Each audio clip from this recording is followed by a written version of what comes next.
As you can see, I have my 2 security guards that are guarding all of the valuable harvest that will come out of this garden during the month of August. August is usually the hottest month of the year here in the UK. So we better be giving you our top tips for the month of August.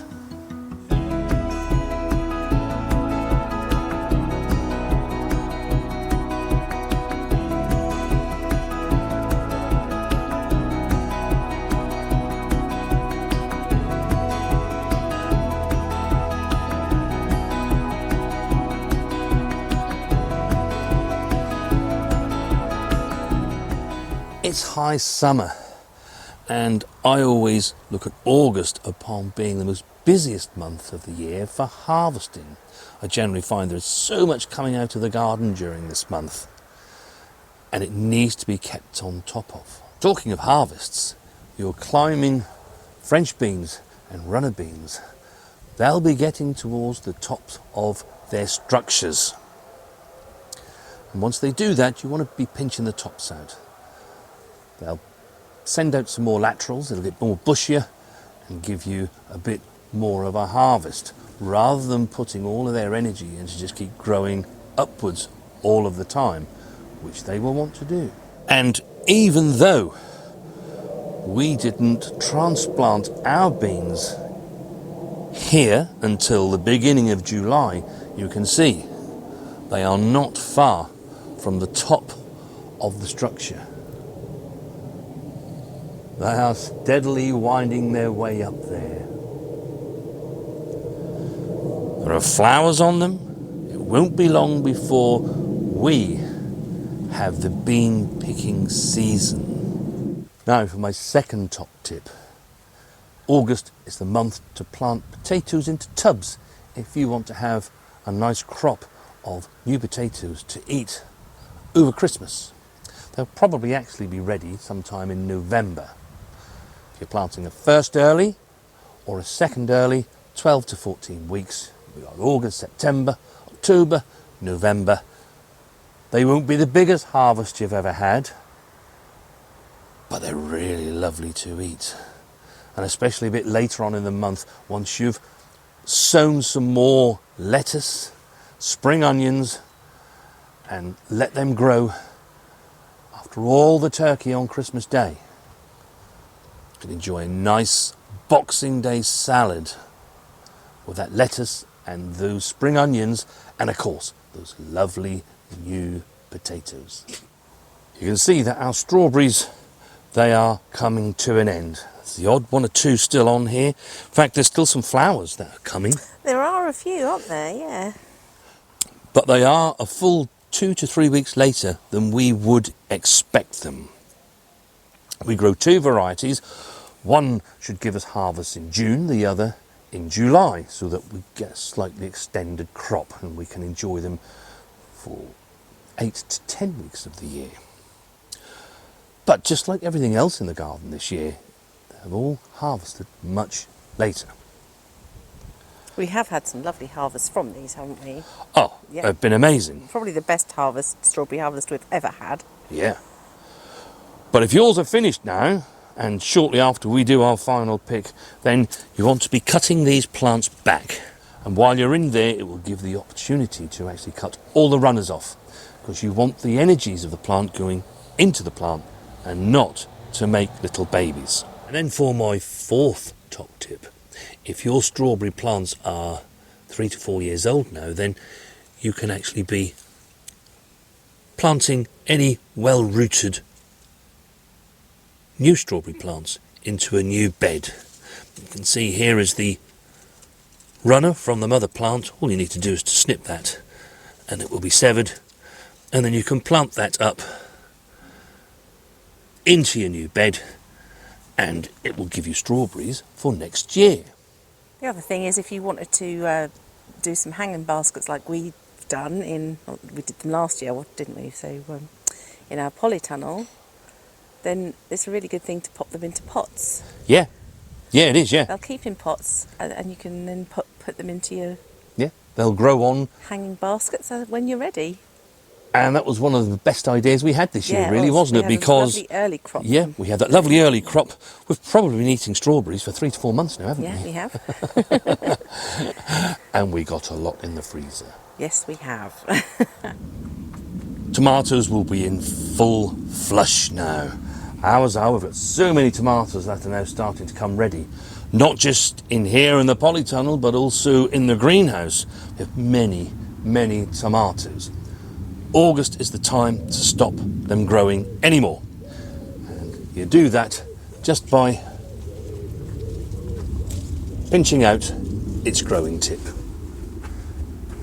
Lots of flowers on that one to come. If they all make fruit, we're going to be inundated. As for the one couple up, which is the red cherry, I don't think I've ever seen so many flowers on one single plant. That is quite amazing, isn't it? Yeah.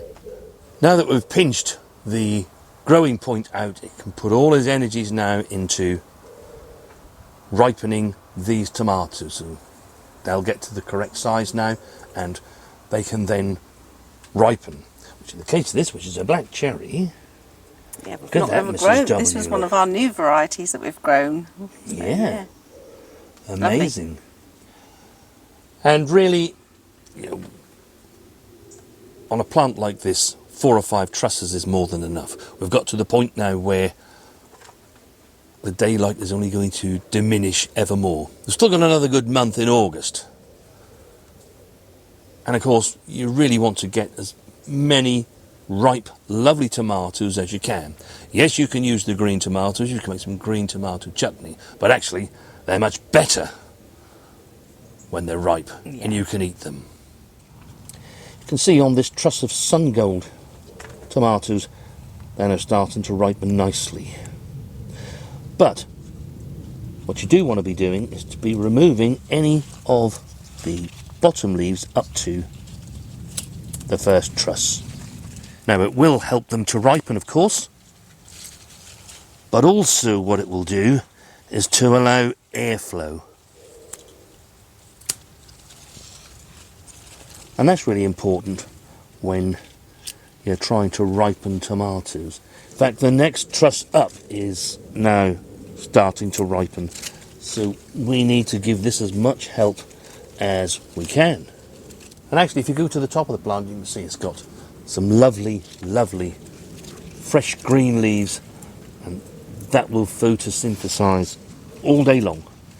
I think there's a few there for us to harvest. I can see them better now. Exactly.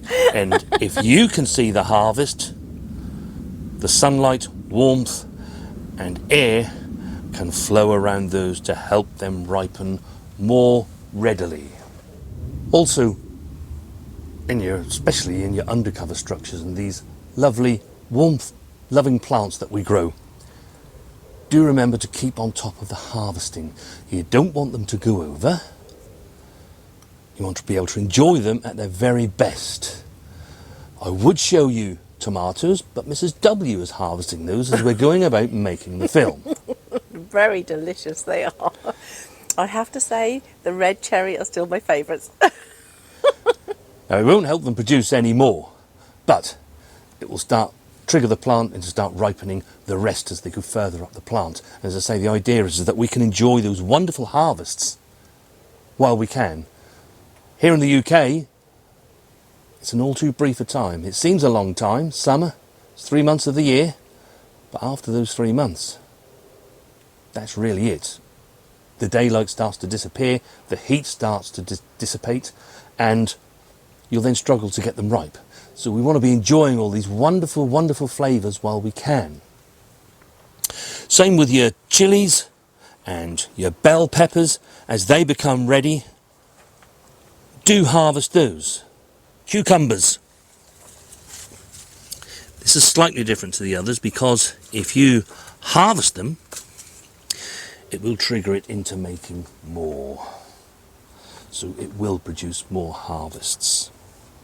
And this Passandra plant this year has done really well, hasn't it? Yeah, it has. Normally ours are all bushy, but we've done well with this year. And also I think it's helped us being in the polytunnel because we've had the red spider mite in the greenhouse that attack them for the last 3 or 4 years, which, touch wood, I'm touching wood, yes, the wooden bench here, hasn't affected them in here at this moment in time anyway. No, and you can see there's going to be lots of harvest to come. Not just in the undercover structures, don't ignore your harvests outside. It's a lovely marathon Calabrese broccoli. Have that with our tea tonight, Mrs. W. Yes, I think we will. Well, some of it. I don't know if we'd eat it all in once. It's quite a large head, isn't it? It's lovely. Yeah. And we talked about the climbing French beans and runner beans earlier. If yours are already in full flow, like our neighbours down the road, do keep on top of those. You don't want to let the seeds form inside them, because once they do, it thinks it's done its job, it's reproduced for next year, and it will produce less and less harvest. So do keep on top of the harvesting of your beans. This curry squash has just grown amazingly. And because we haven't needed this space quite yet, we've let it actually to continue growing this way. We now have 10 very good sized squash on here, which we shall let ripen. So it's now time really for us to take the growing tips out. They won't be able to get to the size and ripen because the plant will just have so many fruit. They'll just be very small. You can already see here that this plant is aborting some of its fruit. There's so much on here. So the best thing you can actually do is to cut these off. When you do that, just make sure that you don't actually cut into the stem. Otherwise the plant won't be able to manage the fruit that are higher up. So you can see we're saving ones like this. It's already starting to become its familiar onion shape. It is known as the onion squash. You can see why.